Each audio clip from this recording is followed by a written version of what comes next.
So all of you are ready now. We are going to look at applications of Gauss's law today. So what are the various types of application of Gauss's law? In what type of questions we can apply the Gauss's law? Everything we will look here. देखना बेटे,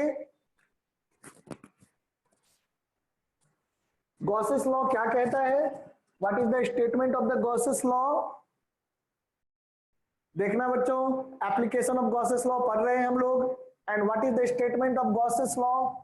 Gauss's law कहता है कि net flux जो होता है, net flux is equal to inside by epsilon naught. Yeah, Q inside by epsilon naught. तो net flux is Q inside by epsilon naught. और मैथमेटिकली कैसे लिखते हैं फ्लक्स को? Integral of E dot DA कहो या DS कहो, एक ही चीज होता है. So integral of E dot DA, and that is Gauss law said that it is equal to Q inside by epsilon naught. Q in का मतलब क्या हो गया? Charge inside the Gaussian surface. तो ये चीज हम लोग लेते हैं बेटा, that is the net flux is equal to Q inside by epsilon naught. अब देखो गॉसेस लॉ के स्टेटमेंट में क्या है. एक तो हम क्या कर सकते हैं, used to find flux, used to calculate net flux, used to calculate net electric flux through Gaussian surface. है ना बेटा? गॉसियन सरफेस का क्या मतलब है यहाँ पर? गॉसियन सरफेस से हम लोग समझते हैं एनी क्लोज्ड सरफेस, है ना? Any kind of closed surface can be considered as a Gaussian surface. तो आप किसी भी गॉसियन सरफेस, इट मींस किसी भी क्लोज्ड सरफेस से इलेक्ट्रिक फ्लक्स फाइंड कर सकते हैं using the Gauss's law. Second application देखो, इलेक्ट्रिक फील्ड आ रहा है ना, अगर मैं इस फॉर्मूले को यूज करूं E डॉट DA, तो इस फॉर्मूले में इलेक्ट्रिक फील्ड आ रहा है. तो इलेक्ट्रिक फील्ड का कैलकुलेशन भी हम लोग गॉसेस लॉ के हेल्प से कर सकते हैं. बट ऐसा करने के लिए हमें सिमेट्री सिचुएशन लेना पड़ेगा, है ना? सिमेट्रिकल सिचुएशन लेना पड़ेगा. सिमेट्रिकल सिस्टम लेंगे तभी हम इलेक्ट्रिक फील्ड कैलकुलेट कर पाएंगे, है ना? यहाँ पर ये बहुत इंपॉर्टेंट पॉइंट है, ध्यान रखना. सुनो बेटा, गॉस लॉ की लिमिटेशन नहीं है सिमेट्रिसिटी. ऐसा नहीं है कि जब सिमेट्रिक सिचुएशन होगा तभी गॉस लॉ एप्लीकेबल होगा. इस बात को दिमाग में रखिएगा. Gauss law is always applicable. It is one of the most general law of universe. It is a very general law of universe. तो गॉस लॉ हमेशा एप्लीकेबल होता है, whether the Gaussian surface is symmetric और it is unsymmetric और highly unsymmetric. कैसा भी Gaussian surface हो, Gauss law हमेशा एप्लीकेबल होता है. लेकिन अगर आप गॉस लॉ के हेल्प से इलेक्ट्रिक फील्ड का कैलकुलेशन करना चाहते हैं तो वो आप तभी कर पाएंगे जब सिमेट्रिक होगा, क्योंकि सिमेट्री के केस में ही आप मैथमेटिकल कैलकुलेशन, इंटीग्रेशन वगैरह यूज कर पाते हैं, है ना? क्योंकि जो सिलेबस जो हमारे सिलेबस में इंटीग्रेशन है ना बेटा 12th के स्टैंडर्ड तक, वो सिमेट्री के सिचुएशन में ही वर्क कर पाता है. तो सिमेट्रिकल कंडीशन में ही आपको प्रॉब्लम्स आएंगे. अनसिमेट्रिकल कंडीशन में फील्ड के कैलकुलेशन का क्वेश्चन नहीं आएगा. तो आप क्या है, अब यहां सुन लो, अनसिमेट्रिकल कंडीशन में गॉस लॉ एप्लीकेबल होगा या नहीं? तो आंसर है होगा. हम फील्ड कैलकुलेट कर पाएंगे कि नहीं? आंसर है कि हम नहीं कर पाएंगे. फिर क्वेश्चन है कि क्या फील्ड कैलकुलेट किया जा सकता है? किया जा सकता है, लेकिन हम नहीं कर पाएंगे. क्यों? क्योंकि हम जो क्लास 12 तक मैथमेटिक्स पढ़ते हैं उस मैथमेटिक्स के हेल्प से हम नहीं कर पाएंगे.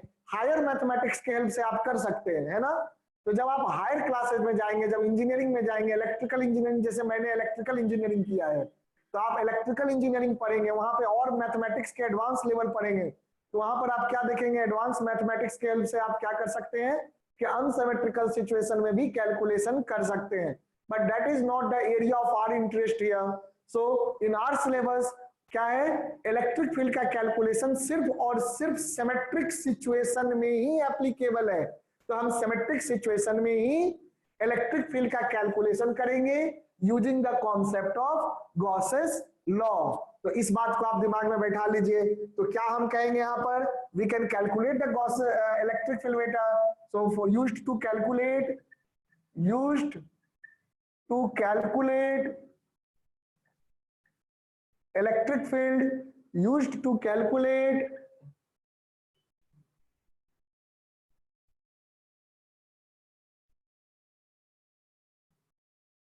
electric field using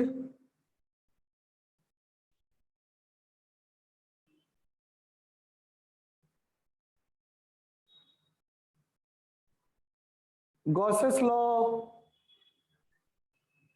in symmetric situation.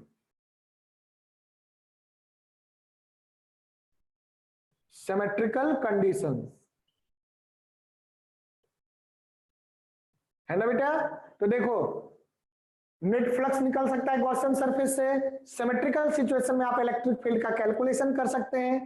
तीसरा चीज क्या है, क्यू इनसाइड, किसी गॉसियन सरफेस के अंदर में कितना चार्ज प्रेजेंट है वो निकाला जा सकता है using Gauss's law. Okay, used to calculate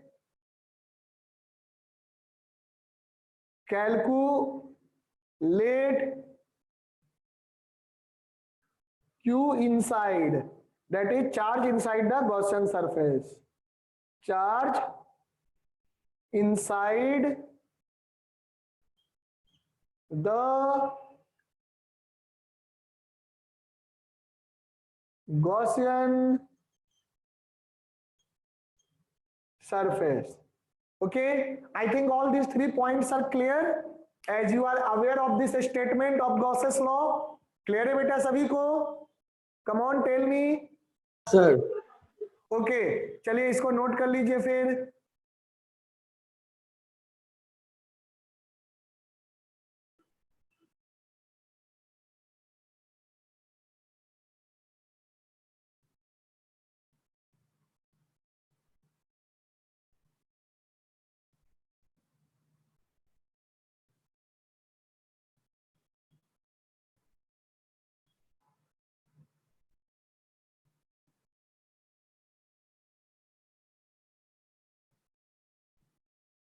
note करो बेटा, I am coming with in 2 minute.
अब आइए एक एक करके एप्लीकेशन देखते हैं हम लोग।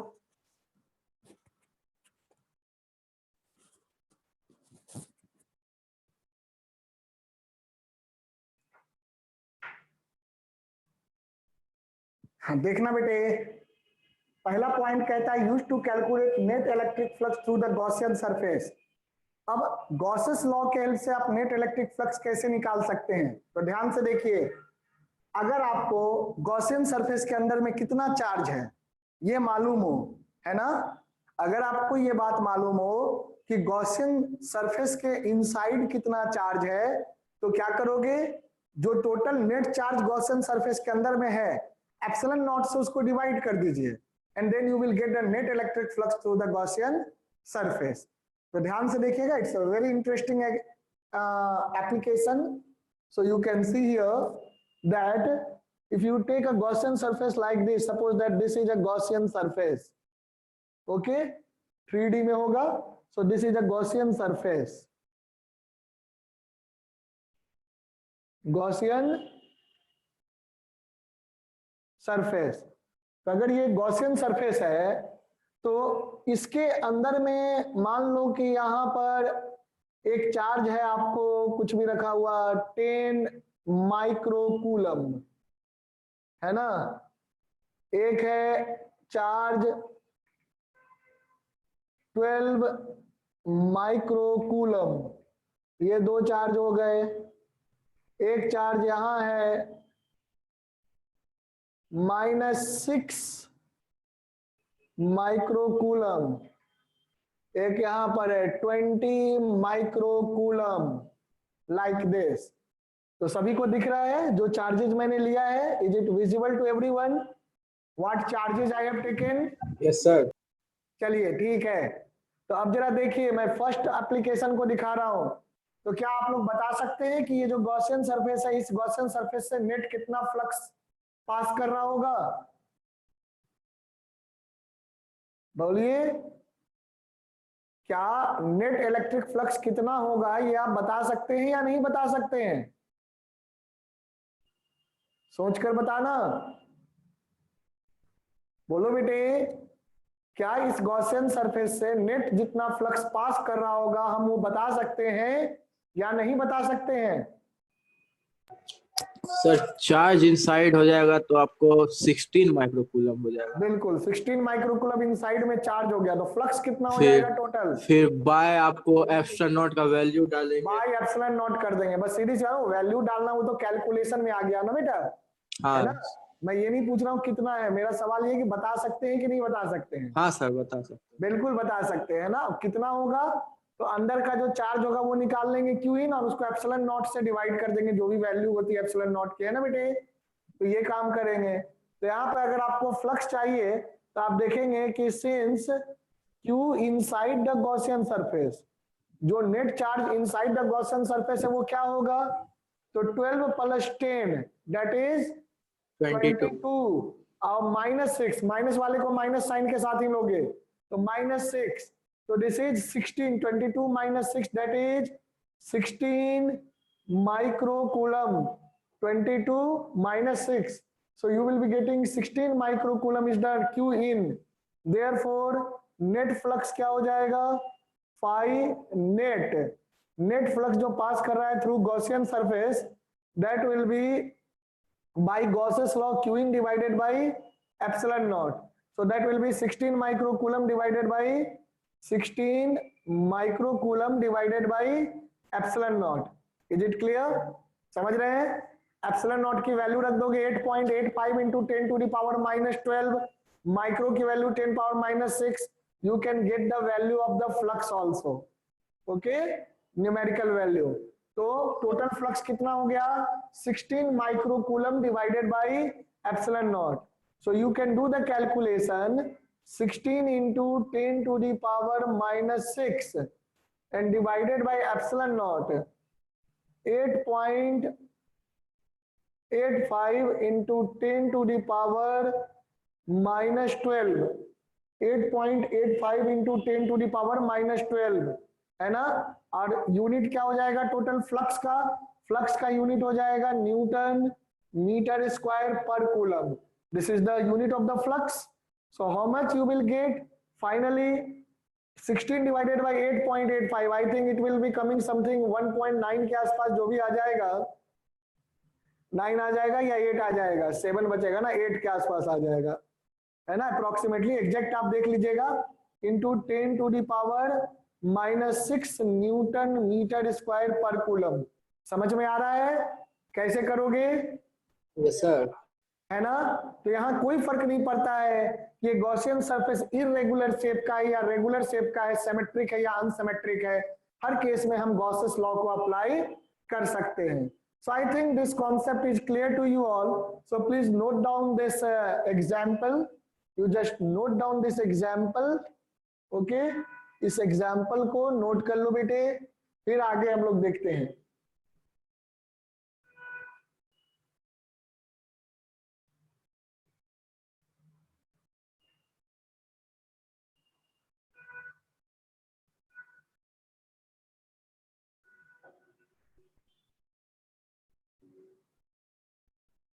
देखो ये जो 20 माइक्रोकूलम बाहर में चार्ज है, इस चार्ज के कारण net flux through the Gaussian surface 0 होगा।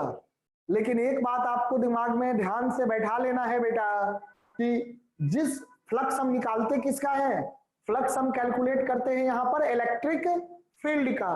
तो जिस इलेक्ट्रिक फील्ड के कारण, be careful, listen this statement, जिस इलेक्ट्रिक फील्ड के कारण हम गॉसियन सरफेस के थ्रू फ्लक्स का कैलकुलेशन कर रहे हैं, वो इलेक्ट्रिक फील्ड सभी चार्ज को मिला करके जो है उसके कारण है। यानी कि 12 माइक्रोकूलम का फील्ड, 10 माइक्रोकूलम का फील्ड, -6 माइक्रोकूलम का फील्ड और इस 20 माइक्रोकूलम का फील्ड, इन सभी के फील्ड का जो वेक्टर एडिशन आएगा, मतलब जो नेट फील्ड आएगा, नेट फील्ड का फ्लक्स आप कैलकुलेट करते हैं गॉसियन सरफेस से। इट सिंपली मींस कि the flux of electric field, the flux of electric field is, sorry, the electric field whose flux we are calculating, मैं sentence को improve कर रहा हूं, the electric field whose flux we are calculating is due to all the charges which are inside as well as outside the Gaussian surface। ये बात समझ में आया? तो इसको दिमाग में रखना है। दूसरी बात मेरा बेटा कि लेकिन जो नेट इलेक्ट्रिक फ्लक्स आएगा, the net electric flux will be depending only on the charges, net charges which are present inside the Gaussian surface.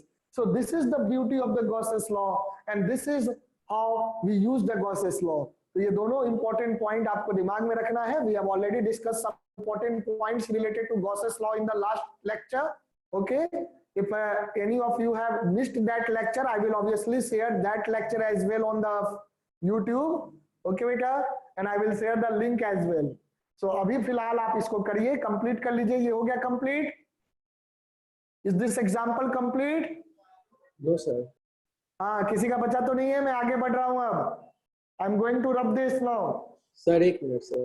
अच्छा कर लो, come on do it.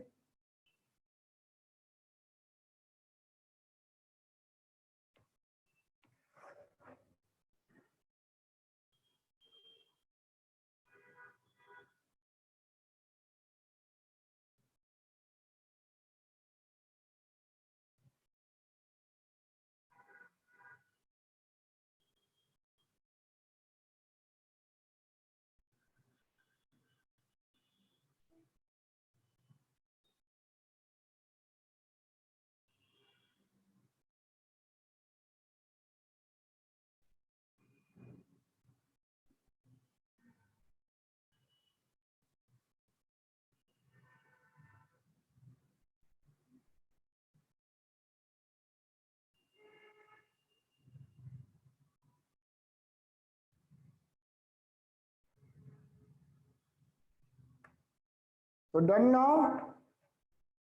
Yes sir. चलिए आगे बढ़ते हैं।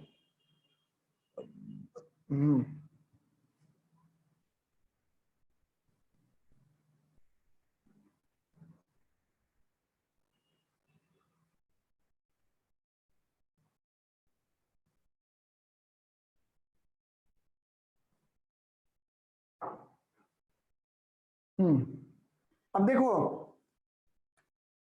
थर्ड एक्सप्रेशन, थर्ड एग्जांपल क्या कहता था, थर्ड जो एप्लीकेशन था, थर्ड एप्लीकेशन आपका क्या कहता था, पहले उस पर एक नजर दे दे, फिर हम लोग सारे डेरिवेशन सब करेंगे। थर्ड नंबर पे नजर दे रहे हैं। थर्ड नंबर कहता था कि हम चार्ज जो है फाइंड कर सकते हैं, what is the value of the charge inside the Gaussian surface, वो फाइंड कर सकते हैं।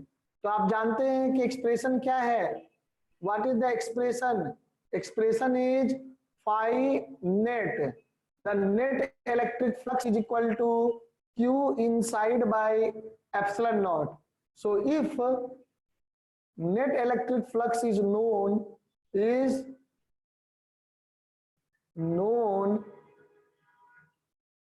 then q inside क्या हो जाएगा, q inside क्या हो जाएगा यहां से, phi net into epsilon into phi net. बड़ा सीधा सा चीज है। क्या होता है बेटे कि आप लोग क्वेश्चन सॉल्व कर लेते हैं, फ्लक्स का कैलकुलेशन भी कर लेते हैं, और आपसे पूछता है कि चार्ज अंदर में कितना होगा, तो आपके दिमाग में जो है ये चीज स्ट्राइक नहीं कर पाता है ना, जबकि बहुत ही आसान है। ओके, कि अगर आपका फ्लक्स कैलकुलेट हो चुका है किसी क्लोज सरफेस से, तो चार्ज के लिए आप क्या करेंगे, गॉसेस लॉ का एप्लीकेशन करेंगे और नेट फ्लक्स को लिख देंगे q inside by epsilon naught. So then you can calculate the net charge enclosed by the surface, and net charge enclosed by the surface will be equal to how much, it will be epsilon naught into q phi net. Okay beta, so we will see this as last जो question मैंने किया था, ध्यान से सुनना, last numerical जो मैंने करवाया था आपको इलेक्ट्रिक फ्लक्स में before the discussion of Gauss's law, तो वहां पे मैंने क्यूब के 6 डिफरेंट फेसेस से फ्लक्स निकलवाया था ना, क्यूब के 6 डिफरेंट फेसेस से फ्लक्स निकलवाया था। Yes sir. है ना, तो अगर आप उन सभी फ्लक्स का, फ्लक्स कैसा है, स्केलर क्वांटिटी है, ध्यान से देखो, flux is dot product and dot product is always scalar, so flux is an scalar quantity, है ना, तो is a scalar quantity. So what you can do in case of flux, you can find the net flux by the algebraic addition of the electric flux through the 6 faces of the cube। तो वहां जो cube है, cube के अलग अलग faces से आपने flux निकाल लिया था, 3 फेस से जो आया था, जो एक्स वाई वाई जेड और एक्स जेड प्लेन में जो फेसेस थे उनसे फ्लक्स 0 आया था, और जो बाकी जो फेसेस थे which were parallel to the planes formed by the axes, तो उनसे 2 से पॉजिटिव फ्लक्स था, 1 से निगेटिव फ्लक्स था। तो जब आप ऑल 6 फ्लक्सेस को जोड़ देंगे तो नेट फ्लक्स वहां निकल जाएगा, बताओ, निकल जाएगा। Yes sir. उस क्वेश्चन में नेट फ्लक्स आ जाएगा, और नेट फ्लक्स आने के बाद उसी क्वेश्चन का अगला पार्ट होता है कि what is the net charge enclosed by the cube, what is the net charge enclosed by the cube. तो नेट फ्लक्स आपने कैलकुलेट कर लिया है, तो नेट चार्ज क्या हो जाएगा, epsilon naught into phi net. समझ रहा है बेटा, है ना। Yes sir. That part is very important and can be asked in almost every examination। तो उसको जरूर करिएगा, और हम लोग भी आगे देखेंगे उस क्वेश्चन को, दोबारा से रिविजिट करेंगे by the way in the next class, up to next class. चलिए, अब हम लोग यहां तक जान चुके हैं, तो मैं सेकेंड एप्लीकेशन पे जा रहा हूं, that is calculation of electric field using Gauss's law due to some symmetrical distribution of charges. Okay, so due to some symmetrical distribution of charges. तो ये जो भी डेरिवेशंस मैं आपको यहाँ पे बताऊंगा, वो सारे डेरिवेशन बोर्ड के पॉइंट ऑफ व्यू से भी इंपॉर्टेंट है, उन डेरिवेशन से रिलेटेड न्यूमेरिकल्स भी आते हैं, और डायरेक्टली डेरिवेशन भी बोर्ड एग्जामिनेशन में पूछा जाता है ना बेटा। तो उसको हम लोग करते हैं, चलिए come on, we will do that.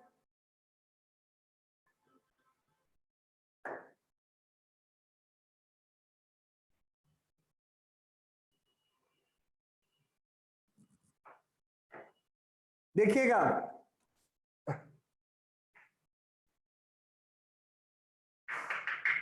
so the next application we are going to listen now, that is second one जो हमने पढ़ा था,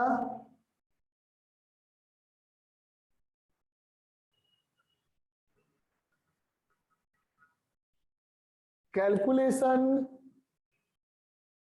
of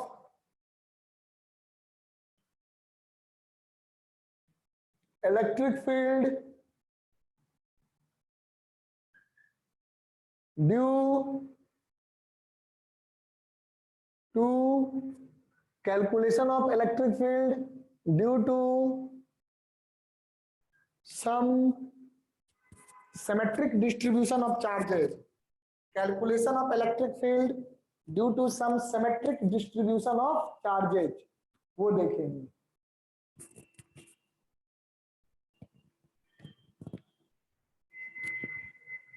So let's see that calculation of electric field due to some symmetric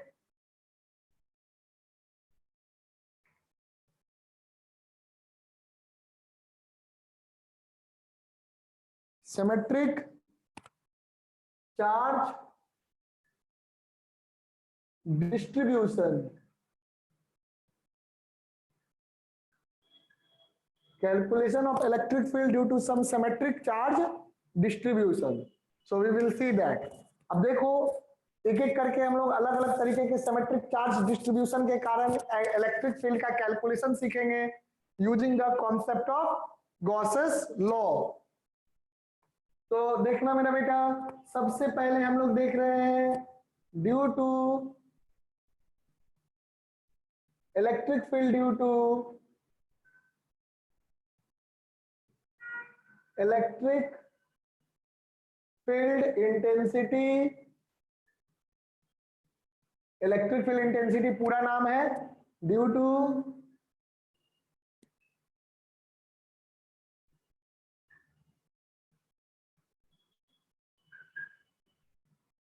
infinitely long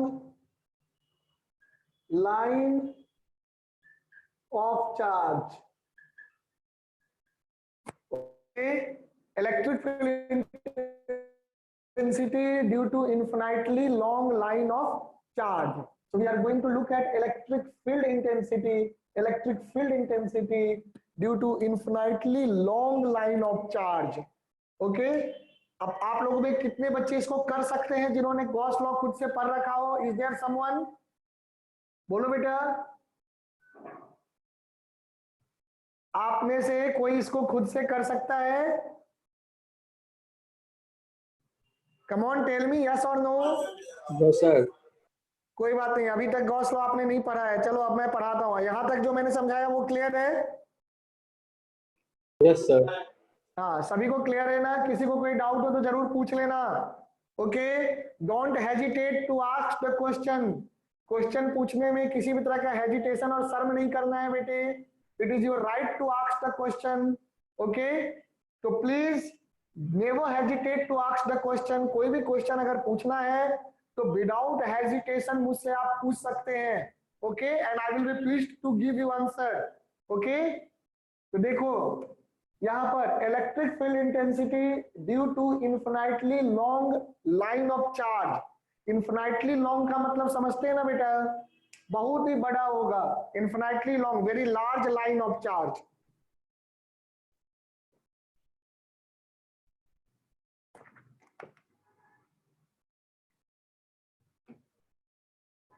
अब एक बात को समझना यहां पर कि जब हम infinitely long line of charge की बात कर रहे हैं तो इस तरह से कुछ होगा. मान लीजिए कि इधर इंफिनिटी जा रहा है और ये इधर रहा और ये नीचे भी इंफिनिटी की ओर जाएगा.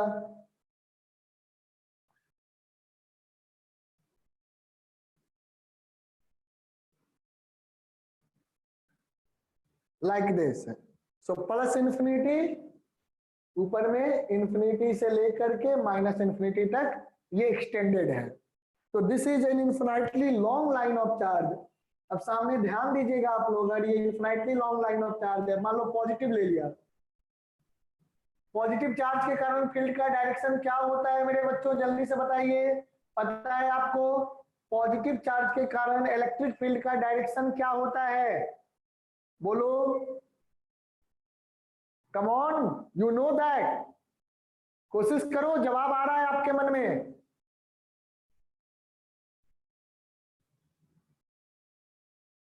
पॉजिटिव चार्ज के कारण, चलो मैं हिंट देता हूं. चार्ज, अगर कोई भी पॉइंट चार्ज लोगे तो उसके कारण फील्ड का दो डायरेक्शन हो सकता है, या तो अवे फ्रॉम द चार्ज और या towards the charge. The positive charge के कारण किधर होता है बताओ, अवे फ्रॉम द चार्ज या towards the charge? Away from the charge, है ना, तो ये सब दिमाग में रखना है, हेजिटेशन नहीं करना है बताने में, ठीक है। तो अवे फ्रॉम द चार्ज होता है, तो ये पॉजिटिवली चार्ज अगर मैंने वायर लिया है या लाइन ऑफ चार्ज लिया है कि एक लीनियर लाइन पे चार्ज डिस्ट्रीब्यूटेड है, यूनिफॉर्म डिस्ट्रीब्यूशन है ना, due to infinitely long uniform, यहां चाहो तो आप ये भी लिख लो, यूनिफॉर्म लाइन ऑफ चार्ज, तो यूनिफॉर्म लाइन ऑफ चार्ज के कारण देख रहे हैं। तो यहां पर हम मान लेंगे कि let lambda is the charge per unit length, है ना। तो यहां पर आप मान लीजिए, ध्यान से देखना बेटे कैसे करते हैं, let lambda equal to charge per unit length, okay, ये तो हमने लिख ही लिया,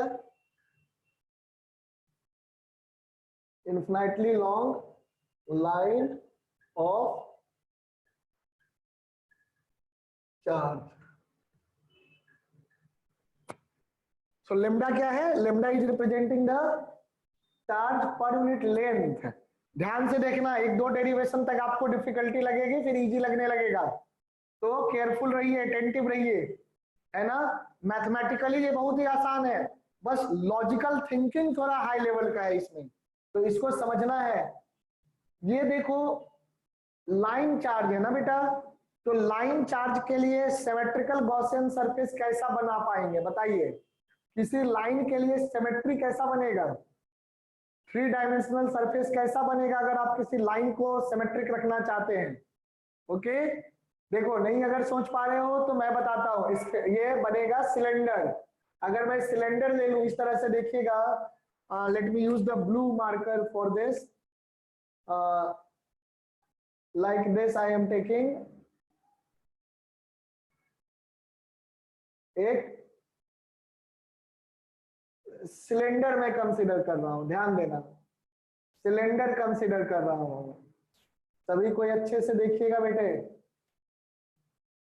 ये मैंने एक सिलेंडर कंसीडर किया,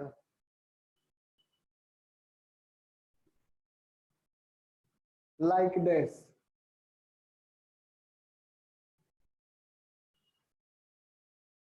तो ये जो सिलेंड्रिकल मैंने कंसीडर किया है, what is this, this is Gaussian surface and this is the axis of cylinder. जो लाइन चार्ज है उसको मैंने क्या मान लिया, एक्सिस ऑफ सिलेंडर। अच्छा, ये सिलेंडर का जो मैंने रेडियस लिया है, what will be the radius of this cylinder, radius of this cylinder will be equal to that distance, जितने डिस्टेंस पे आप इलेक्ट्रिक फील्ड कैलकुलेट करना चाहते हैं। सपोज करो कि ये जो लाइन चार्ज है, इस लाइन चार्ज से आप r डिस्टेंस पे इलेक्ट्रिक फील्ड कैलकुलेट करना चाहते हैं, तो इस लाइन चार्ज से परपेंडिकुलरली r डिस्टेंस पे अगर आप इलेक्ट्रिक फील्ड कैलकुलेट करना चाहते हैं इस पॉइंट पे, तो आप सिलेंडर का रेडियस कितना लेंगे, सिलेंडर का रेडियस आप कितना लेंगे बेटा, r ही लेंगे। r सिलेंडर का रेडियस लेने का फायदा समझो क्या है, अगर आप सिलेंडर का भी रेडियस r लेंगे फ्रॉम द एक्सिस, ओके, और एक्सिस आप किसको मानेंगे, एक्सिस आप मानेंगे उसी लाइन चार्ज को जिसके कारण आप इलेक्ट्रिक फील्ड कैलकुलेट करना चाहते हैं यूजिंग गॉसेस लॉ। तो आपने क्या किया, यहां से परपेंडिकुलर डिस्टेंस r लिया, ये इस पॉइंट पे मान लो कि ये जो पॉइंट है this is point P and at this point P you have to calculate the electric field. आपको क्वेश्चन में क्या दिया हुआ है कि at a distance r from the line charge you have to calculate the electric field, then what you will do, आपको पता है कि गॉस लॉ लगाने के लिए गॉसियन सरफेस बनाना पड़ेगा, तो गॉसियन सरफेस आप यहाँ पर कैसा बनाएंगे, सिमेट्रिकल गॉसियन सरफेस बनाएंगे with respect to the line charge, और लाइन चार्ज के सिमेट्रिक क्या बनेगा, लाइन चार्ज के सिमेट्रिक एक सिलेंडर बनेगा, है ना। क्यों, क्योंकि सिलेंडर का जो सरफेस है, देखना मेरा बेटा, सिलेंडर के सरफेस पे 3D में सोचिए, ये जो लाइन चार्ज है ये एक्सिस ऑफ द सिलेंडर हो गया, तो इस लाइन चार्ज से मैं सिलेंडर के सरफेस के किसी भी पॉइंट को कंसीडर करूंगा, तो सिलेंडर का सरफेस कितनी दूरी पर होगा बताइए, सिलेंडर के सरफेस का इक्वल पॉइंट कितनी दूरी पर होगा एक्सिस से, इक्वल इक्वल होगा, और वो इक्वल डिस्टेंस क्या होगा? Gaussian surface. नहीं, रेडियस होगा। Okay. Equal to radius of the cylinder होगा ना। ऑब्वियसली सरफेस गॉसियन सरफेस है बेटा, लेकिन जो एक्सिस से जो सरफेस का डिस्टेंस होगा वो क्या होता है सिलेंडर में? रेडियस। रेडियस होता है मेरा बेटा। तो ध्यान से समझो इसको, यानी कि इस गॉसियन सरफेस पे मैं कोई भी पॉइंट देखूंगा तो वो पॉइंट आपको कितनी दूरी पर होगा एक्सिस से? रेडियस के बराबर दूरी पर होगा। हर एक पॉइंट रेडियस के बराबर दूरी पर होगा। यानी कि आप अगर फ्री स्पेस में सोचो, आप यूनिवर्स में चले जाओ, वहां पर एक इन्फिनाइटली लॉन्ग लाइन चार्ज है, एक सिलेंड्रिकल गॉसियन सरफेस आपने कंसीडर किया, तो उस सिलेंड्रिकल गॉसियन सरफेस का हर एक पॉइंट आपके लिए एक ही जैसा होगा ना, है ना। और बाइसिमेट्री आप क्या कह सकते हैं? बाइसिमेट्री, क्योंकि देखो 50% चार्ज इधर है और 50% चार्ज इधर है, तो नेट इलेक्ट्रिक फील्ड जो भी आएगा वो किधर आएगा? वो आएगा away from the line charge, क्योंकि पॉजिटिव चार्ज लिए हैं तो away from the line charge आएगा। यही अगर चार्ज निगेटिव होता तो किधर आता? टुवर्ड्स द लाइन चार्ज आता। और डायरेक्टेड किधर होगा? डायरेक्टेड होगा perpendicular to the cylindrical surface of the Gaussian surface at any point. Okay, तो ये जो Gaussian surface है बेटा, this surface is your Gaussian surface. In this case you can see we have considered a cylindrical Gaussian surface. Cylindrical Gaussian surface. तो मेरा बेटा देखो, हम लोगों ने सिलेंड्रिकल गॉसियन सरफेस कंसीडर किया है, और सिलेंड्रिकल गॉसियन सरफेस जो है उसको देखो, इस सिलेंड्रिकल गॉसियन सरफेस का जो सिलेंड्रिकल एरिया है, जो सिलेंड्रिकल एरिया है ना, सिलेंड्रिकल वाला एरिया, उस सिलेंड्रिकल एरिया का हर एक पॉइंट एक्सिस से इक्वी डिस्टेंस है, और वो डिस्टेंस कितना है? r है। और इसी कारण से सिलेंड्रिकल सरफेस के हर एक पॉइंट पे इलेक्ट्रिक फील्ड क्या होगा? वो रेडियली आउटवर्ड होगा, रेडियली आउटवर्ड होगा। यानी कि अगर मैं यहां पर देखूं तो इस पॉइंट पे इलेक्ट्रिक फील्ड का डायरेक्शन जो होगा वो रेडियली आउटवर्ड होगा, इलेक्ट्रिक फील्ड का डायरेक्शन रेडियली आउटवर्ड होगा। और मेरा बेटा एरिया वेक्टर का डायरेक्शन क्या होगा? अगर यहाँ पर मैं डी एरिया वेक्टर कंसीडर करूं इसको, तो डी एरिया वेक्टर भी रेडियली आउटवर्ड होगा। यानी कि दोनों सेम डायरेक्शन में होंगे ना, 0 डिग्री पे होंगे। दिख रहा है ये? बताओ सर। हाँ, तो अगर मैं सिलेंड्रिकल सरफेस का कोई भी पॉइंट लूंगा तो क्या हर एक पॉइंट पे इलेक्ट्रिक फील्ड और एरिया वेक्टर 0 डिग्री पे होंगे? Yes sir. होंगे श्योर। अब देखो, हमें कैसा सिलेंड्रिकल सरफेस चाहिए? क्लोज्ड सिलेंडर चाहिए। क्लोज्ड सिलेंडर होने के लिए ऊपर और नीचे जो होगा सर्कुलर जो है कैप लगा हुआ होगा, है ना, उसका जो लीड होगा वो भी लगा होना चाहिए। ओके, यानी कि हमें ये भी सरफेस कंसीडर करना पड़ेगा। लेकिन इलेक्ट्रिक, देखो इन सरफेस पे इलेक्ट्रिक एरिया वेक्टर का डायरेक्शन क्या होगा? इस पे एरिया वेक्टर का डायरेक्शन इधर होगा, A1 मान लेते हैं, और इस वाले सरफेस पे एरिया वेक्टर का डायरेक्शन इधर होगा, लेट इट बी A2। समझ में आ रहा है ये? ऐसा क्यों होगा? बोलो। Yes sir. क्योंकि एरिया वेक्टर जो होता है वो हमेशा सरफेस एरिया के परपेंडिकुलर होता है, और क्लोज्ड सरफेस एरिया के लिए area vector outward direction, closed surface area के लिए एरिया वेक्टर का डायरेक्शन आउटवर्ड होता है। तो बेटा इस दोनों सर्कुलर सरफेस को अगर देखेंगे तो इन दोनों सर्कुलर सरफेस के लिए परपेंडिकुलर डायरेक्शन क्या होगा? इधर या इधर, लेकिन आउटवर्ड क्या होगा? इधर वाला। तो इस पे इधर होगा, लेकिन इस पे आउटवर्ड किधर होगा? नीचे की ओर, तो इधर होगा ना, कोई दिक्कत? लेकिन आपने एक बात ये भी जाना कि ये इनफिनाइटली लॉन्ग लाइन चार्ज है। देखो कितनी सारी एनालिसिस है ना। जब आप मैथमेटिकली सॉल्व करोगे ना तो 1 लाइन में सॉल्व हो जाएगा, लेकिन उसको एनालाइज करना ही गॉसेस लॉ में जो होता है वो बड़ी बात होती है। तो पहला काम एनालिसिस सीखना है ना। तो उसको मैं अभी डिटेल में लिखाऊंगा पूरी एनालिसिस को। तो यहाँ देखिएगा, अगर मैं यहाँ पे भी इलेक्ट्रिक फील्ड देखता हूँ तो इलेक्ट्रिक फील्ड का डायरेक्शन किधर होगा? इधर होगा। इलेक्ट्रिक फील्ड का डायरेक्शन इधर होगा, क्योंकि electric field is radially outward everywhere. Electric field is radially outward everywhere due to infinitely long line charge, positive line charge, है ना। वही निगेटिव होता तो इनवर्ट हो जाता, है ना, टुवर्ड्स द चार्ज हो जाता। यहाँ पे क्या होगा? अवे फ्रॉम द चार्ज होगा, और चार्ज ये है तो अवे वाला डायरेक्शन किधर होगा, इधर वाला डायरेक्शन होगा, तो इस डायरेक्शन में। तो आप देखो यहां पर ध्यान से देखना, A1 एरिया वेक्टर को देखो, A1 एरिया वेक्टर बेटे ऊपर की ओर है, लेकिन इस एरिया वेक्टर पे जो इलेक्ट्रिक फील्ड है वो इधर है। तो इलेक्ट्रिक फील्ड और एरिया वेक्टर के बीच का यहाँ पे एंगल कितना हो गया, एंगल हो गया 90 डिग्री। यहाँ पर एंगल हो गया, यहाँ पर एंगल थीटा हो गया 0 डिग्री, यहाँ पर थीटा एंगल क्या हो गया 0 डिग्री। और यहाँ फिर से इलेक्ट्रिक फील्ड का डायरेक्शन इधर हो जाएगा, इलेक्ट्रिक फील्ड इधर हो जाएगा। तो यहाँ फिर से आपका जो एंगल थीटा आएगा वो क्या आ जाएगा 90 डिग्री। समझ गए? तब हमें हर जगह एंगल पता है ना मेरा बेटा, तब हम फ्लक्स निकाल सकते हैं गॉसियन सरफेस से। Yes sir.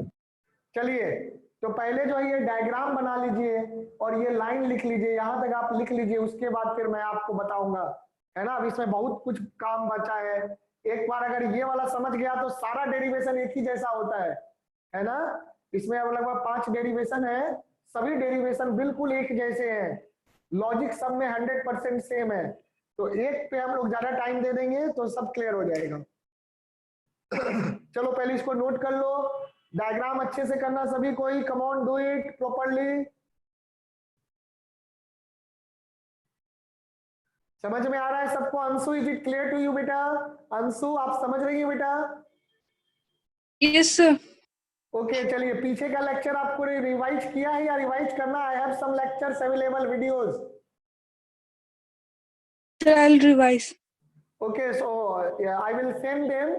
Okay, I will send the link of all those videos and you can revise them. And if there will Okay, be sir. any doubt, you can take some extra time. Everyone can take extra time. Okay. Okay, sir. If anyone have doubt, then you can take extra time. Okay. Ayush, is it clear to you? Yes sir. Okay. Drone, is it clear to you? Drone, are you there, beta?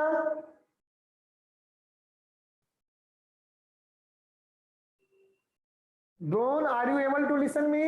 Yes, sir. So it's clear to you? Yes, sir. Okay, then draw this diagram and complete the note first of all. Okay, sir. Manish, are you able to understand? Yes sir. Okay, Ritika. Yes, sir. Okay, Tushar, is it clear to you? Yes sir. Okay, very good. Then please complete the note. Then I will describe all the details that I have said here and I will write the notes also. Just complete it first of all.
हो गया बेटे complete? Completed, sir. Okay, so now I am going to describe it in detail. देखना बेटे, तो यहां पर मैंने Gaussian surface कैसा लिया? सिलेंड्रिकल गॉसियन सरफेस, क्योंकि सिलेंड्रिकल गॉसियन सरफेस जो होगा वो लाइन चार्ज के सिमेट्रिक होगा। फिर से मैं रिपीट कर रहा हूं, symmetricity is not the limitation of Gauss's law, है ना। सिमेट्रिसिटी हमने इसलिए कंसीडर किया है क्योंकि हम सिमेट्रिक कंडीशन में ही मैथमेटिकली कैलकुलेट कर पाते हैं, है ना। क्योंकि जो मैथ्स हमें आता है उस मैथमेटिक्स के हेल्प से हम सिमेट्रिक सिचुएशन में ही कैलकुलेशन कर पाएंगे। ओके बेटा, 12th तक का जो मैथमेटिक्स है, तो चूंकि उसके बियॉन्ड कैलकुलेशन नहीं कर पाएंगे और वो हमारे सिलेबस में भी नहीं है, दैट्स व्हाई हम लोग सिमेट्रिक सिचुएशन को ही देखते हैं। But Gauss law is applicable even in case of highly unsymmetrical Gaussian surface also. तो ये बात हमेशा दिमाग में रखना है। Okay, symmetricity is the limitation of the problem solver, it is not the limitation of the Gauss's law. Okay, तो देखो, तो यहां जो है हमने सिलेंड्रिकल गॉसियन सरफेस लिया है। इस सिलेंड्रिकल गॉसियन सरफेस के 3 पार्ट्स हैं। एक तो ये वाला सर्कुलर एरिया हो गया, ऊपर वाला A1, एक नीचे वाला सर्कुलर एरिया हो गया A2। ऊपर वाले सर्कुलर एरिया का एरिया वेक्टर इधर होगा, नीचे वाले सर्कुलर एरिया का एरिया वेक्टर इधर होगा, है ना।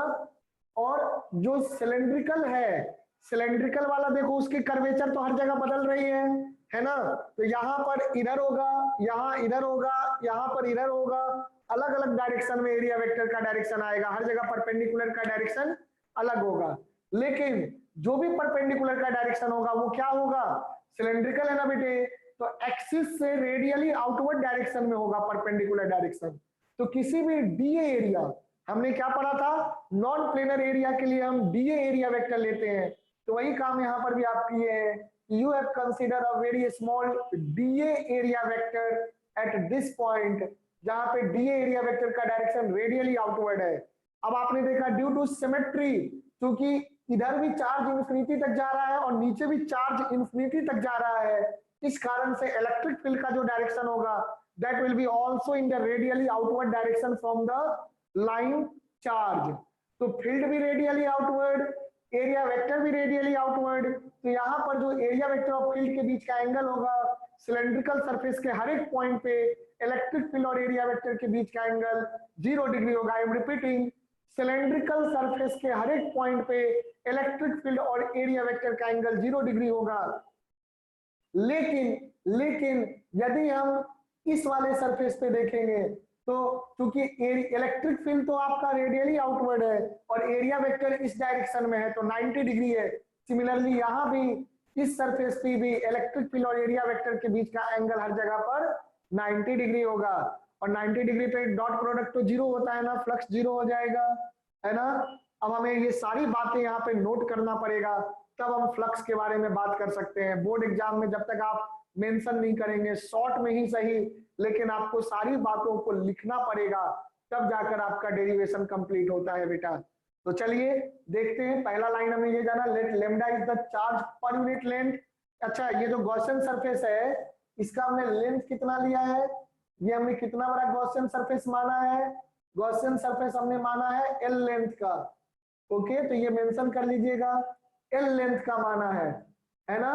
Point to be noted here, you should keep in mind, मैंने क्या बताया था कि जो नेट फ्लक्स होता है, नेट फ्लक्स सिर्फ इनक्लोज चार्ज के कारण आता है, लेकिन ये जो नेट फ्लक्स है, जिस फील्ड का नेट फ्लक्स है वो फील्ड इंटायर चार्ज के कारण होता है, that is inside as well as outside charge. इस पॉइंट को मैं बार बार मेंशन कर रहा हूं बेटे, याद रखिएगा, है ना। तो चलो मेरा बच्चा, अब हम लोग इसको जानते हैं कि क्या होगा। So we have seen let lambda is the charge per unit length, है ना। अब आप क्या लिखोगे? कंसीडर अ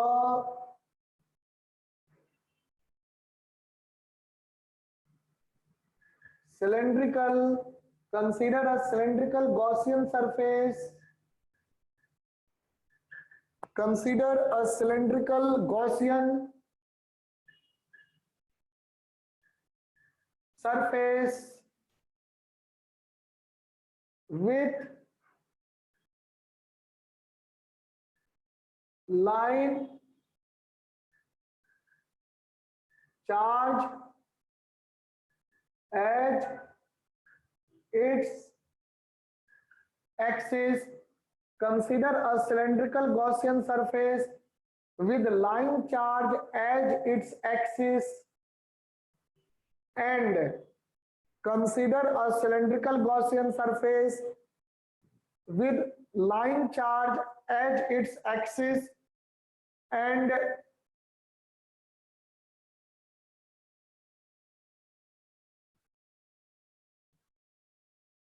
radius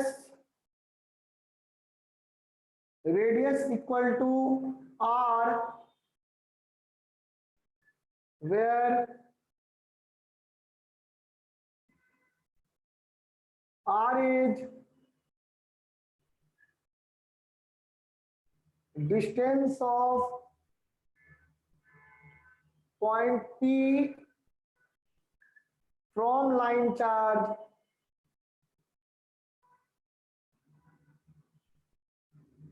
है ना। P कौन सा पॉइंट है, जिस पॉइंट पे फील्ड निकालना है। तो ये बात समझ में आया कि हमने सिलेंड्रिकल गॉसियन सरफेस बनाया है ना, radius R. Okay, like this figure में आपको दिख ही रहा है बेटा। अब क्या लिखोगे, अब सिमेट्री आर्गुमेंट जो है ना, सिमेट्री के बारे में हम लोग डिस्कशन जो किए थे उसको पूरा यहाँ पर आपको मेंशन करना पड़ेगा बेटे। समझिए इसको, how to mention the symmetry conditions here, कैसे सिमेट्री को पूरा आप मेंशन करोगे।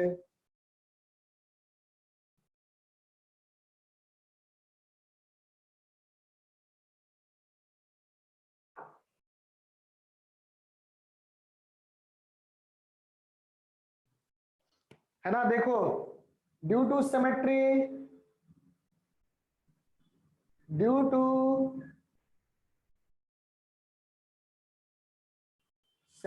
of infinitely long line charge,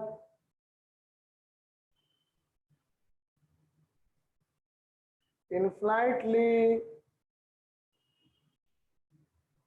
long line charge, due to symmetry of infinitely long line charge क्या हो जाएगा, due to symmetry of infinitely long line charge electric field will be radially outward everywhere, radially outward everywhere, radially outward, है ना, the electric field is radially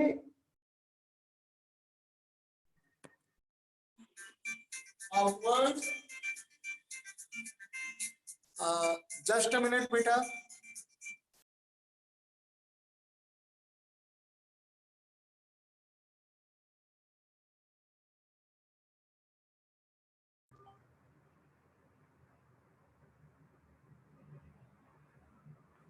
देखो, due to symmetry of infinitely long line charge electric field will B radially outward everywhere, electric field will B radially outward everywhere.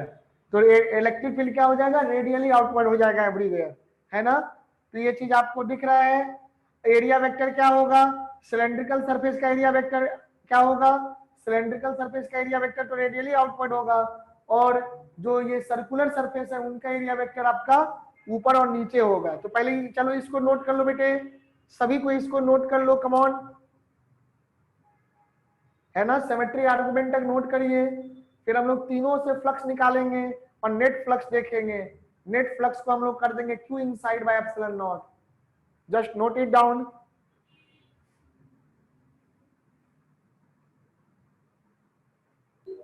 Sir हाँ बोलो बेटा। Sir यहाँ पे sir line charge अगर negative हुआ, हाँ, अगर निगेटिव रहा तो बस इतना डिफरेंस होगा कि जो इलेक्ट्रिक फील्ड बाहर की ओर है उसका डायरेक्शन अंदर की ओर हो जाएगा हर जगह, है ना, अच्छा। रेडियली इनवर्ड हो जाएगा। तो जो आपका यहाँ 0 डिग्री है बेटा, 0 डिग्री की जगह क्या हो जाएगा, 180 डिग्री हो जाएगा। और 180 होने के कारण जो डॉट प्रोडक्ट होता है cos 180 हो जाता है -1, तो फ्लक्स जो होगा वो पॉजिटिव की जगह नेगेटिव हो जाएगा, है ना बेटा। यस बस सर। इतना ही डिफरेंस होगा। सर तो यहाँ पे दोनों ले सकते हैं तो?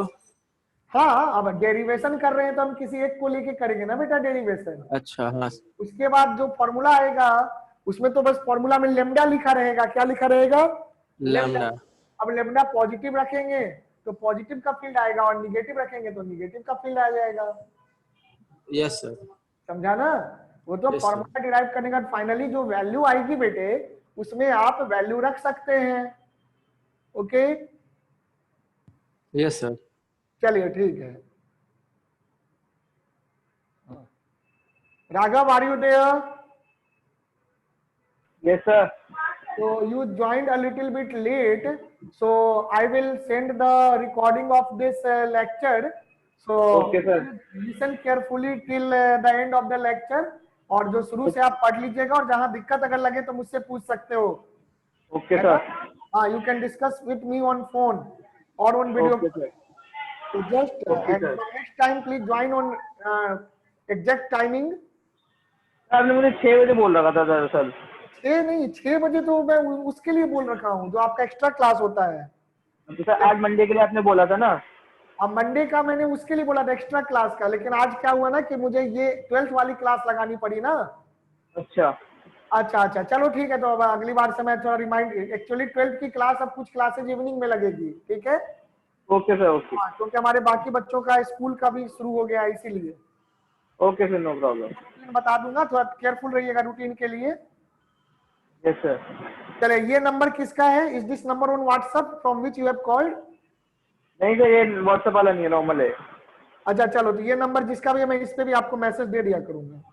हाँ सर, ये मेरा ही है। चलो ठीक है, तो मैं इस पे आपको कॉल करके मैसेज दे दिया करूंगा। जी sir. Okay, carry on now. चलो बेटा, सब कोई नोट कर लो इसको जल्दी से।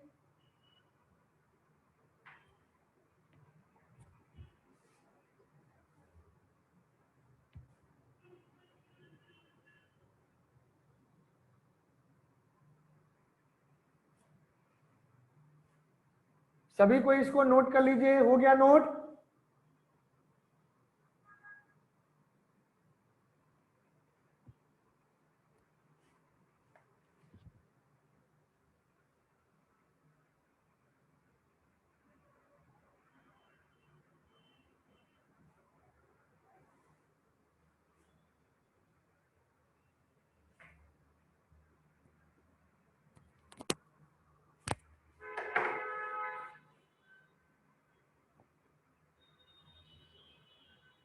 अब देखो, फ्लक्स थ्रू A1 देखते हैं। A1 का एरिया वेक्टर देखो किधर है। A1 का एरिया वेक्टर इधर है बाहर की ओर, लेकिन इलेक्ट्रिक फील्ड इधर है।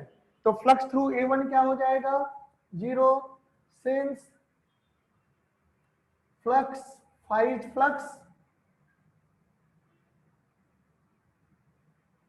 Through A1, flux through A1 जो हो जाएगा, लेट इट बी φ1 कह दो, तो φ1 जो हो जाएगा वो क्या हो जाएगा आपका?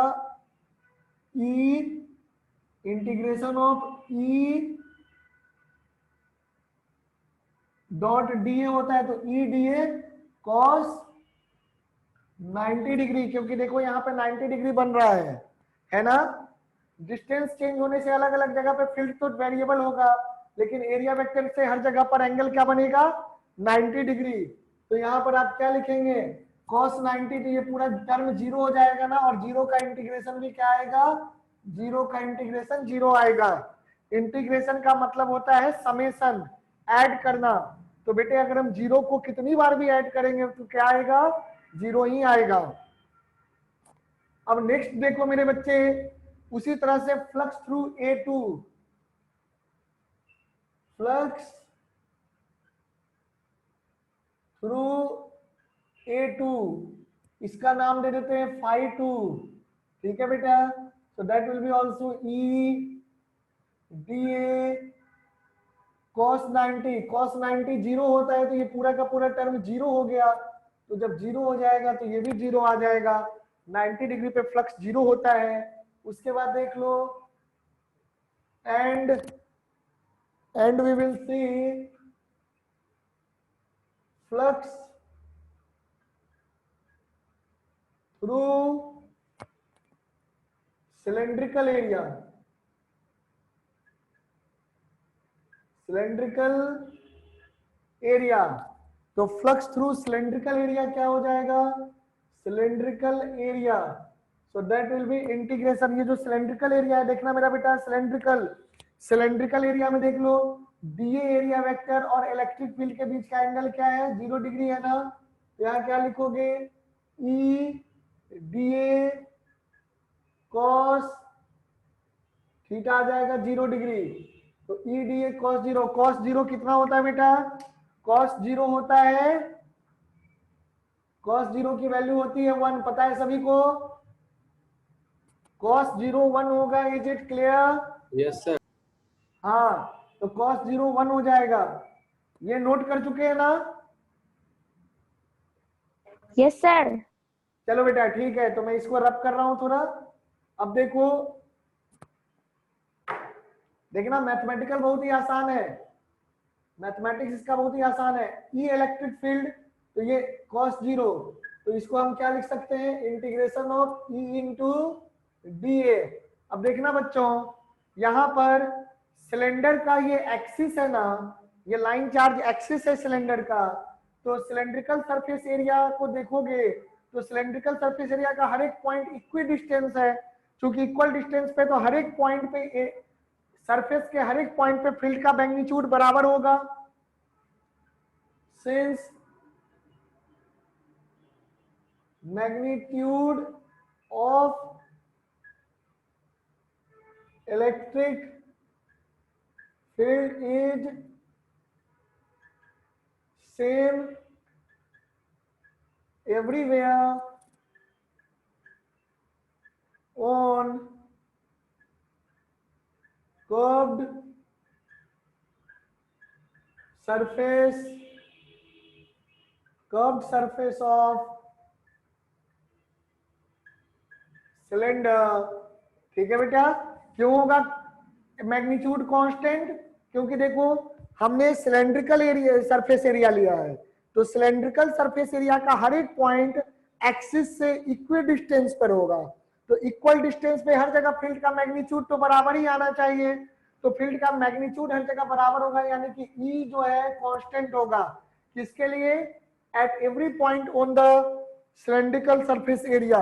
तो हम क्या कर सकते हैं, अगर ई कांस्टेंट है तो ई को इंटीग्रेशन से बाहर निकाल लेंगे, तो मैं इसका नाम देना भूल गया, इसका नाम रख दो फाई 3, तो देयरफॉर फाई 3 क्या कहोगे, phi 3 will be equal to E into E, integration से बाहर क्यों आएगा, क्योंकि ई कांस्टेंट है, सेम एवरीवेयर, सेम एवरीवेयर मतलब कांस्टेंट हो गया, तो बाहर आ जाएगा इंटीग्रेशन ऑफ डीए। अब देखो बेटा डीए कौन सा एरिया है, डीए जो है छोटा सा एरिया है कर्व सरफेस एरिया पे, तो अगर सारे एरिया को कर्व सरफेस एरिया का जोड़ देंगे तो टोटल कर्व सरफेस एरिया आ जाएगा ना इंटीग्रेट करने पे, तो ये हो जाएगा E into, and total curve surface area क्या होता है सिलेंडर का, what is the total curve surface area of the cylinder, that is 2 pi R two L, है ना। समझे इंटीग्रेशन ऑफ डीए क्यों आया, क्योंकि ये जो डीए हमने लिया है, ये डीए हमने कहाँ लिया है, ये जो छोटा सा डीए हमने लिया है बेटे, वो डीए हमने सिलेंडर पे लिया है, सिलेंड्रिकल सरफेस एरिया पे लिया है ना। तो सिलेंड्रिकल सरफेस एरिया के अगर हर एक डीए को मैं जोड़ता जाऊं तो सभी डीए का एडिशन क्या हो जाएगा, कंप्लीट कर्व सरफेस एरिया हो जाएगा, और कंप्लीट कर्व सरफेस एरिया क्या हो जाएगा, 2 पाई आर एल हो जाएगा। देयरफॉर नेट फ्लक्स क्या हो जाएगा, देखो मैंने ऊपर वाले एरिया से फ्लक्स निकाल लिया, नीचे वाले से निकाल लिया, कर्व से निकाल लिया, so that net flux will be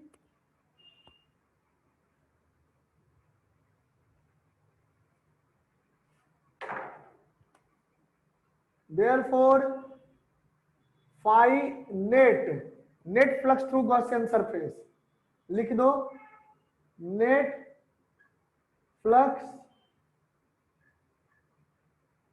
through Gaussian surface,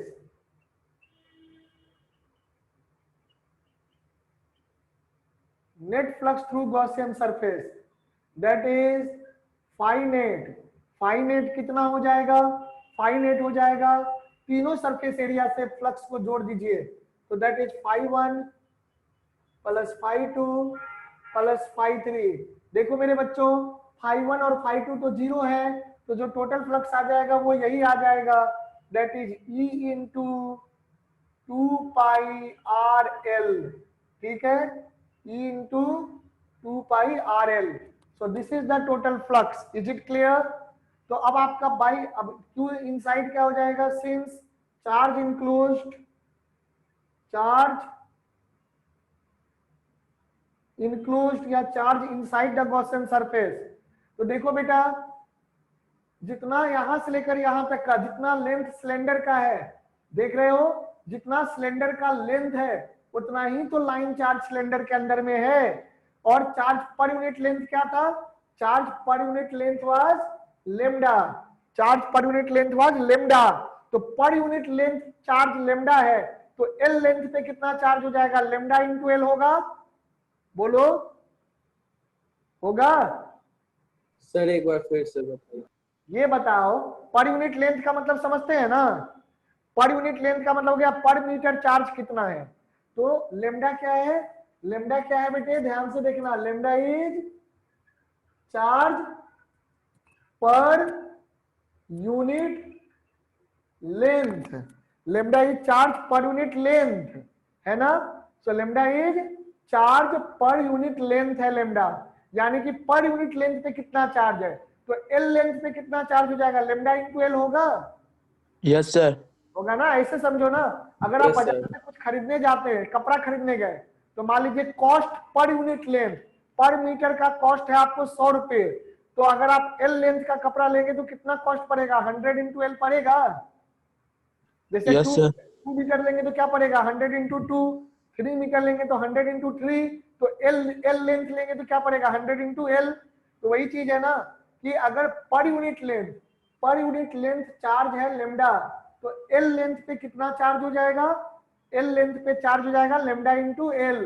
तो charge enclosed that is Q in will be equal to lambda into L हो जाएगा। क्यू इन क्या हो जाएगा, लेमडा इंटू एल। अब हमारे पास देख लो क्या निकल गया, नेट फ्लक्स निकल गया और क्यू इन भी निकल गया। गॉसेस लॉ लगा सकते हैं ना। Therefore by Gauss's law, therefore ध्यान दीजिएगा, therefore by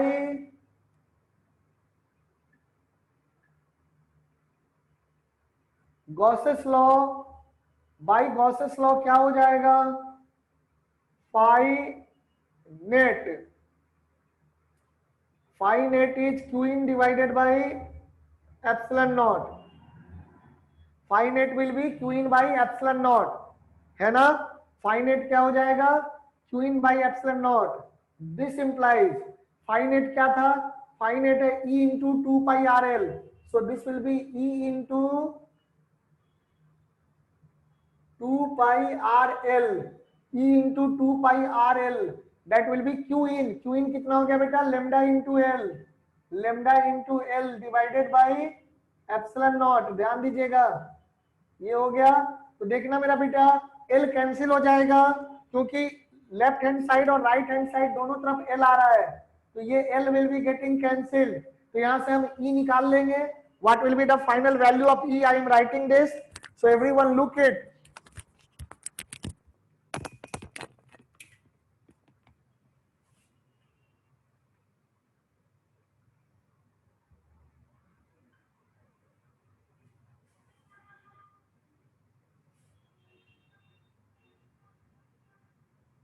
पाई यार।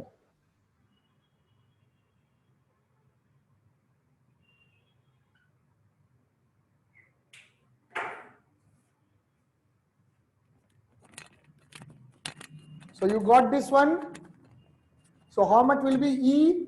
E की वैल्यू क्या आ जाएगी, देखो यहां से E क्या आ जाएगा, lambda by 2 pi epsilon naught R, ये 2 पाई आर इधर जाके डिवाइड हो जाएगा ना। So what you will get, E will be lambda divided by 2 pi epsilon naught R आ जाएगा। So what you will get, E equal to lambda by 2 pi epsilon naught R. चलो इसको note कर लो, यहां तक फाइनल डेरिवेशन आपने कर लिया। इलेक्ट्रिक फील्ड का फॉर्मूला क्या आ गया लाइन चार्ज के कारण, lambda by 2 pi epsilon naught r, जहां पे लेमडा क्या है, lambda is charge per unit length. Infinitely long line charge के कारण इलेक्ट्रिक फील्ड का एक्सप्रेशन आपने कैलकुलेट कर लिया। Come on do it. समझ में आ गया बेटा? ये क्लियर है? Is it clear? हाँ sir. Yes, sir. Okay, very good. तो अब आप क्या करिए कि पहले इसको नोट डाउन कर लो पूरा डिटेल में, और एक बार खुद से जो है एक बार फिर समझ जाओ। कहीं पे कोई क्वेरी लगे तो उसको देखना। अभी जो आप यहाँ ऐसे 4-5 डेरिवेशन और करेंगे, और हर एक डेरिवेशन में यही सारी चीजें डिस्कस होंगी, तो धीरे धीरे आगे और क्लियर होता जाएगा। कम on do it. First of all complete this one. इसको कंप्लीट कर लो मेरा बेटा, जल्दी से कर लो।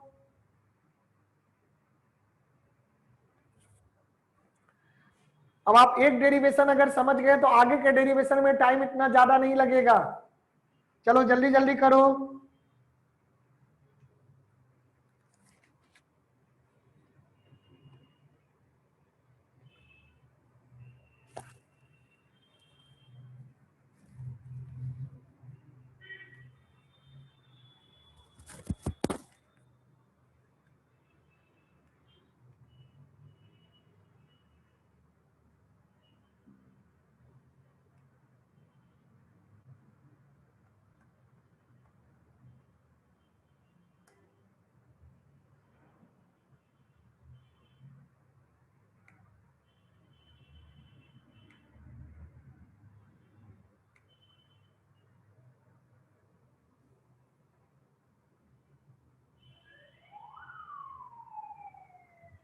यस सर, हो गया।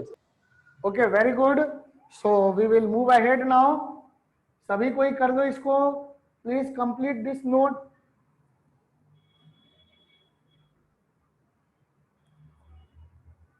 इसको कंप्लीट कर लो बेटे, और फिर एक बार रिवाइज कर जाओ। 1-2 मिनट में इसको पूरा रिवाइज कर जाओ, जो भी हमने लिखा है सारे पॉइंट को रिवाइज कर जाओ कि क्या पूरा डिस्कशन हुआ है। And I suggest you should definitely listen this lecture once more after reading your note, है ना? तो मैं जब शेयर करूंगा तो इसको जरूर एक बार सुनना।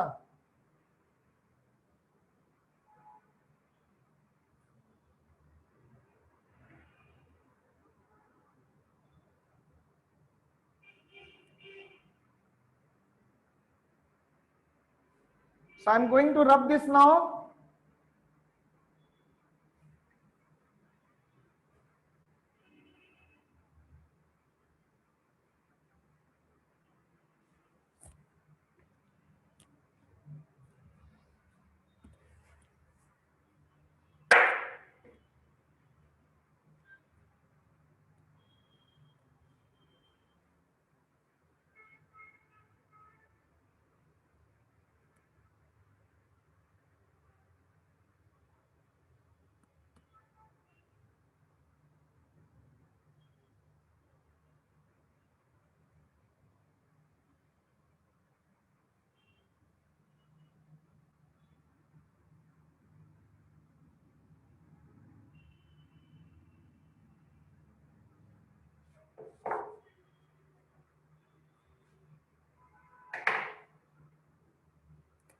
तो बच्चों हमारे पास जो फॉर्मूला आया वो आया E=λ/2πε0r, है ना?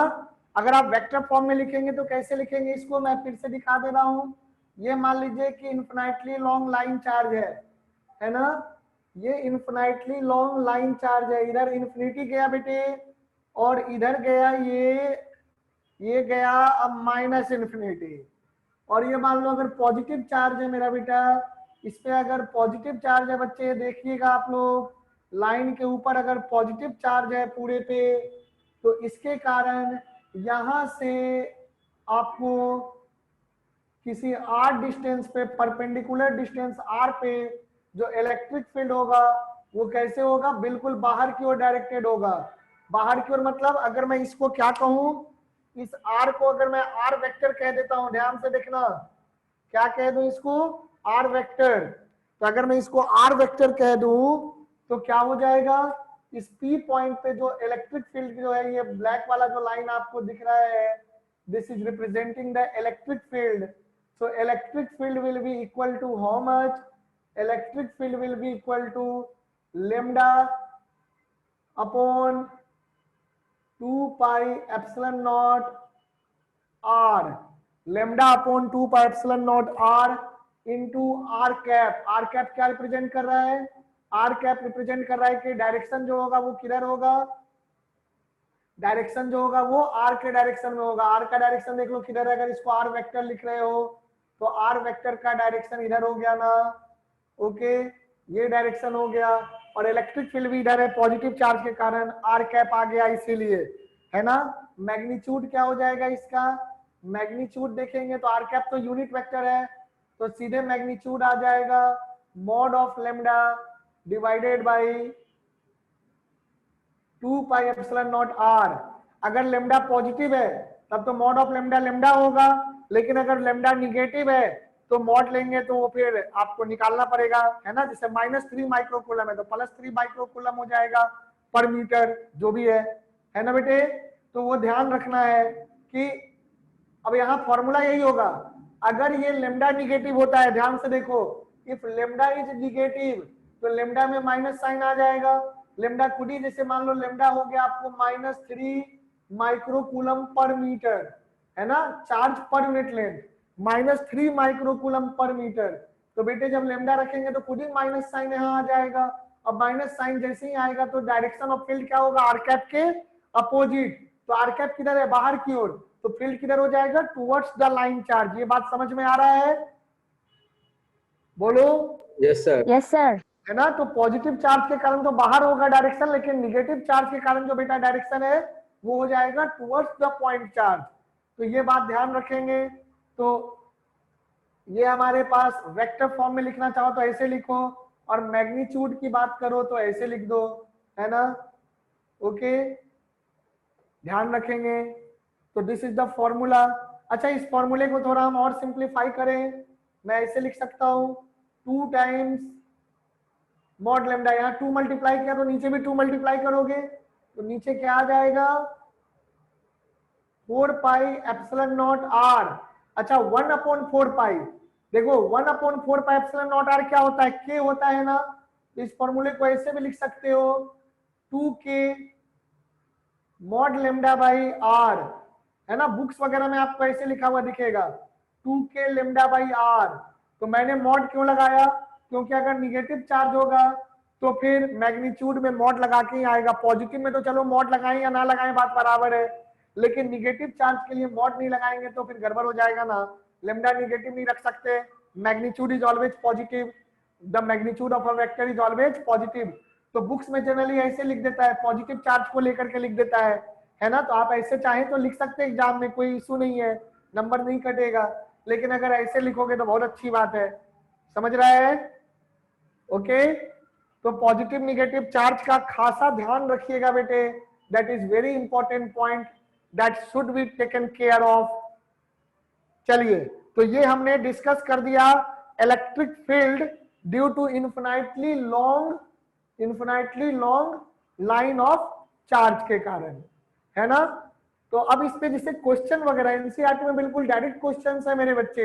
एनसीईआरटी में क्या कहता है, एनसीईआरटी में आपको क्या कहता है, फील्ड का वैल्यू दे देगा, आर दे देगा, बोलेगा कि लेमडा निकालो। तो कितना आसान है, बस कैलकुलेशन कर दो, 2k lambda by R, 2k lambda by R हो गया फॉर्मूला, है ना। ये फॉर्मूला आपको क्या हो गया, this formula is same as you can say, यानी कि फील्ड का फॉर्मूला आप, मैग्नीट्यूड ऑफ फील्ड का फॉर्मूला आप क्या लिख दोगे, 2k mod lambda by R, और k क्या होता है 1/4 pi epsilon naught, so this will be mod lambda upon 2 pi epsilon naught R. तो दोनों में से आप किसी भी फॉर्मूले को यूज कर सकते हैं। k की वैल्यू रखने पे ज्यादा आसान हो जा रहा है, देखो ऐसे एप्सिलॉन नॉट रखोगे लंबा चौड़ा वैल्यू होता है, k का वैल्यू बहुत आसान होता है 9 × 10⁹ तो 2k lambda by R, 2k lambda by R या मॉड लेमडा बाई आर जो है ज्यादा आसान फॉर्मूला है। तो आप दोनों तरीके से फॉर्मूले याद रखेंगे, दोनों का मतलब समझ रहे हैं बेटा, क्लियर है, बोलिए। Yes, sir. फॉर्मूले दोनों फॉर्म क्लियर है ना। Yes sir. You can express this in question also. चलिए ठीक है, तो यहां तक हमने जाना आज, और चलो थोड़ा सा और जान ले, 5 मिनट और पढ़ लेते हैं। And I hope that this is clear to you, और डायरेक्ट वैल्यू रखने वाला न्यूमेरिकल तो आप कर ही लोगे, तो हम आगे अगले डेरिवेशन पे बढ़ते हैं। We will move to next derivation.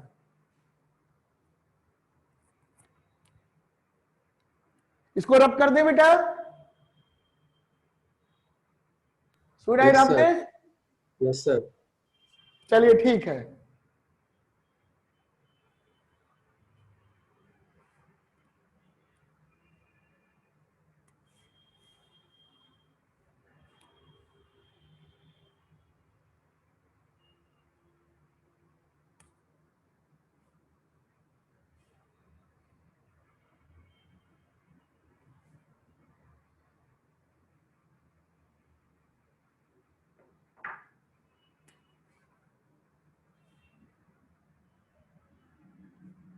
Next derivation we will see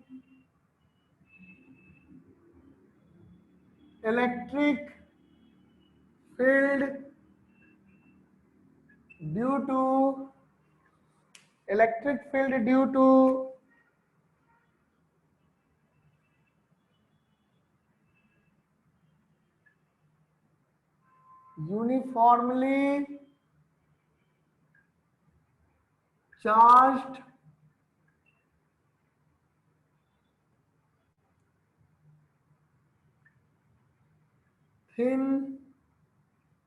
uniformly charged thin spherical